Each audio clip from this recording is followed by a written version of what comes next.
Esdras, chapitre 3.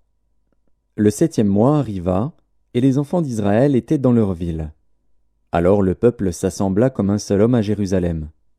Josué, fils de Jotsadak, avec ses frères les sacrificateurs, et Zorobabel, fils de Shealtiel, avec ses frères, se levèrent et bâtirent l'autel du Dieu d'Israël pour y offrir des holocaustes, selon ce qui est écrit dans la loi de Moïse, homme de Dieu.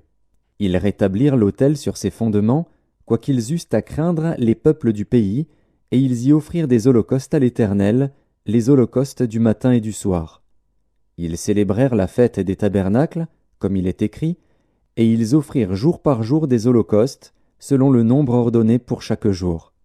Après cela, ils offrirent l'holocauste perpétuel, les holocaustes des nouvelles lunes et de toutes les solennités consacrées à l'Éternel, et ceux de quiconque faisait des offrandes volontaires à l'Éternel. Dès le premier jour du 7e mois, ils commencèrent à offrir à l'Éternel des holocaustes. Cependant les fondements du temple de l'Éternel n'étaient pas encore posés.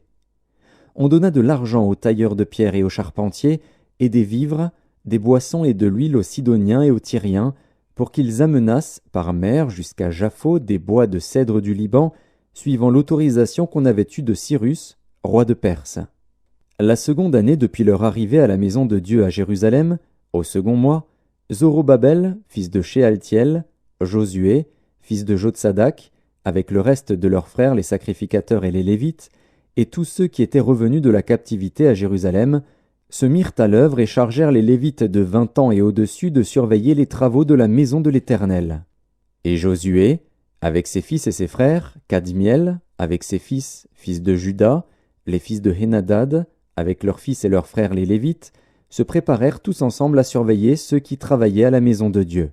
Lorsque les ouvriers posèrent les fondements du temple de l'Éternel, on fit assister les sacrificateurs en costume, avec les trompettes, et les Lévites, fils d'Asaph, avec les cymbales, afin qu'ils célébrassent l'Éternel, d'après les ordonnances de David, roi d'Israël. Ils chantaient, célébrant et louant l'Éternel par ces paroles, « Car il est bon, car sa miséricorde pour Israël dure à toujours. » Et tout le peuple poussait de grands cris de joie en célébrant l'Éternel, parce qu'on posait les fondements de la maison de l'Éternel. Mais plusieurs des sacrificateurs et des Lévites, et des chefs de famille âgés, qui avaient vu la première maison, pleuraient à grand bruit pendant qu'on posait sous leurs yeux les fondements de cette maison.